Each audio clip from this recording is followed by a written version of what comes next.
Seriously, I don't want to say that for sure because this could all be true. This could all be true. The problem is it's all a bunch of smoke and mirrors at this point. There's no smoking gun. There's no way to actually connect this and go, oh, this is the Illuminati. They're running the world. They've done this. They've done that. You can, however, do a tremendous amount of research and say, oh, well, when they made the internet, that was made by the defense industry. And as soon as it could as soon as it could be used for private profits, it was turned over to private agencies. Why?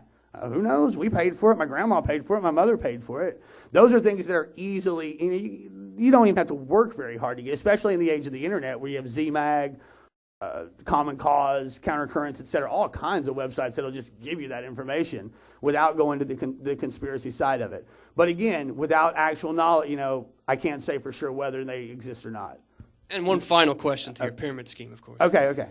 Recently, publicized on major networks and the conspiracy networks, I've heard there's going to be the whole electronic tabulation of human beings on cards. Is there any, anti-establishment organizations in Chattanooga or any actions to stop this from happening in our local area? Because that really bothers me. And they're actually planning on doing it since already starting.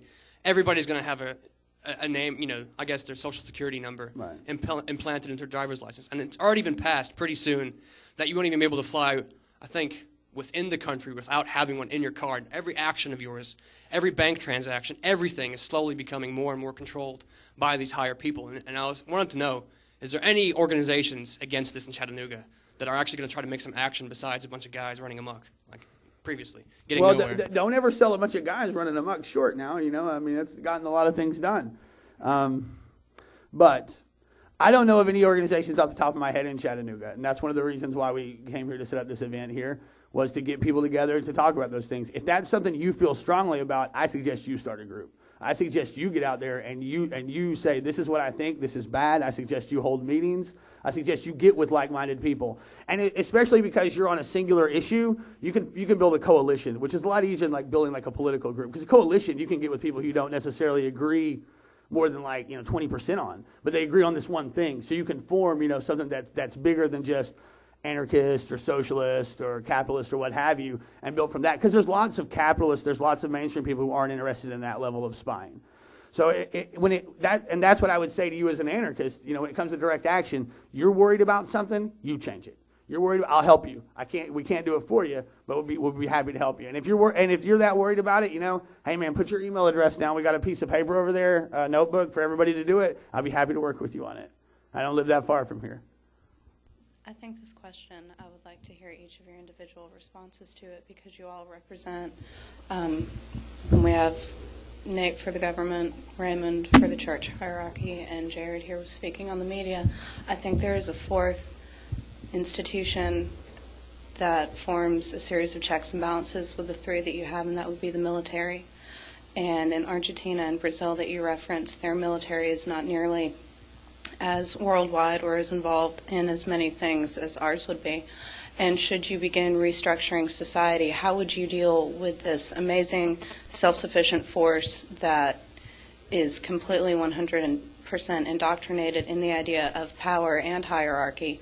And you also have hundreds of thousands of fellow citizens that are overseas dealing with situations that we may have created or we may have involved ourselves in. How would you deal with, I suppose, removing the tentacles and keeping the military from overwhelming all of the good that's trying to be done? I think it's a very good question. Very complex issue for sure. But I think one of the first things we should realize is that a lot of the materials and weapons and the research that goes into keeping our army so powerful is all based on publicly funded research, things like that. The taxes that we pay go, huge amounts go to, we're currently our military budget's $600-something billion every year, and I think basically by allocating taxes in this country more towards public health or public education or the systems that they've been trying to break down from our government for years. If we started to build those back up, we would have to take a lot of money away from the military, and it would eventually decrease its size through that. But if you could reduce the level of people in this country in poverty to a point where it could not provide the people that the Army, because that's who the Army targets when they try to recruit. And I think if you instituted social programs that brought people out of poverty, that would eliminate the basis for the Army, which would be, people with not really no education, at a poverty level where they don't have a chance to get out and into a higher level of economic status without going into the Army. I mean, I think that's the way it's been engineered. Really, is they want to keep a decent amount of people poor so that they can continue to have that basis. Also, we have to look at the reason why we have such a large military, the reasons why we have the neocolonialism that's going on throughout the world. Basically, it is for the capitalistic interests of big business rather than the defense of our rights within this country. Also, are we speaking of the new society that we're trying to build or restructuring the confines at present? Emmeline. Okay, well, you're deconstructing all of the three institutions.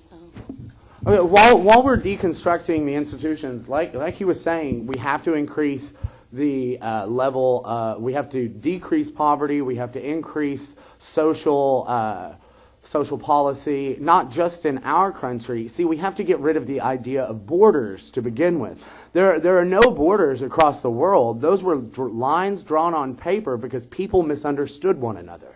And that's the biggest thing. Once we start to touch on things like food, clothing, housing, once we get past that with everyone, think of that. It's very hard to imagine a life where you don't necessarily have to worry about that on a day-to-day basis. The military starts to become ridiculous. Why do we need these people policing the interest of something that isn't there anymore? Also, we experience a lot of animosity from other countries in present, and deconstructing borders, that's a grandiose idea, but the first thing that we have to do is start doing it on a local level, and once you start expressing love and kindness